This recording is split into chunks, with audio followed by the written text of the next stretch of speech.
বলিউড বাদশা শাহরুখ খানের বড় ছেলে আরিয়ান খান বাবার হেঁটে যাওয়া রাস্তা অনুসরণ না করে বেছে নিয়েছেন ভিন্ন এক পথ। আরিয়ান তার প্রথম পা রেখেছেন ব্যবসায়, নিজস্ব ক্লোথিং ব্র্যান্ড ডি ইয়াভেলএক্স প্রতিষ্ঠাও করেছেন তিনি এবং নানাভাবে নিজেকে প্রস্তুত করেছেন আরিয়ান। এবার শাহরুখের নিজস্ব প্রতিষ্ঠান রেড চিলিজ এন্টারটেইনমেন্ট প্রযোজনা করছে আরিয়ানের নতুন একটি ওয়েব সিরিজ। কিং খান নিজেই টুইটারে পোস্ট করেছেন ছেলের নতুন সিরিজের আপডেট। আবেগ আর নাটকীয়তায় ভরপুর এই সিরিজটি আসতে চলেছে 2025 সালে। ভিউয়ার্স, চলুন তাহলে আরিয়ান খান পরিচালিত এই সিরিজটি সম্পর্কে ডিটেলসে জেনে আসি।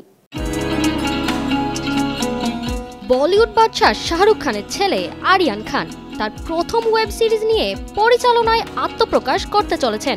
দীর্ঘদিন ধরে আলোচনায় থাকা এই প্রজেক্টের আনুষ্ঠানিক ঘোষণা অবশেষে করা হয়েছে। নেটফ্লিক্সে মুক্তি পাবে আরিয়ান খানের পরিচালিত প্রথম ওয়েব সিরিজ, যার প্রযোজনা করছে শাহরুখ খানের প্রতিষ্ঠান রেড চিলিজ এন্টারটেইনমেন্ট।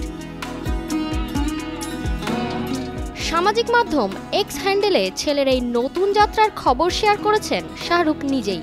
লিখেছেন, ছেলে আরিয়ানের পরিচালনায় প্রথম একটি ওয়েব সিরিজ আসতে চলেছে। বাবা হিসেবে আমি অনেক গর্বিত। এটি আমার কাছে একটি বিশেষ দিন। এই সিরিজে প্রচুর টুইস্ট আর ইমোশন থাকবে। আরিয়ান বিশ্বাস করে শো বিজনেসের চেয়ে বড় ব্যবসা কিছু নেই। সিরিজের নাম এখনো চূড়ান্ত না হলেও 2025 সালে মুক্তি দেওয়ার পরিকল্পনা নিয়েই আগাচ্ছেন আরিয়ান।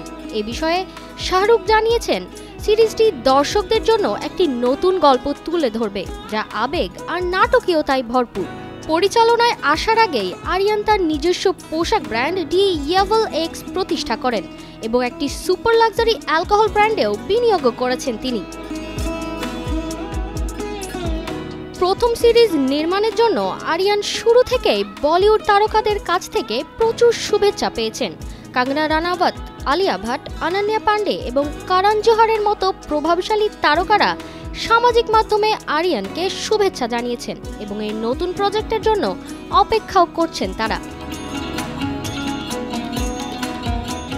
বলিউডে ক্যামেরার সামনে আসার বদলে ক্যামেরার পেছনে কাজ করার এই সিদ্ধান্ত আরিয়ান খানের জন্য একটি ভিন্নধর্মী যাত্রার সূচনা। তার ভক্ত এবং বলিউড প্রেমীরা অধীর আগ্রহে অপেক্ষা করছেন নতুন এই প্রজেক্টের জন্য। তারতিবা ফারুহি, কালের কণ্ঠ।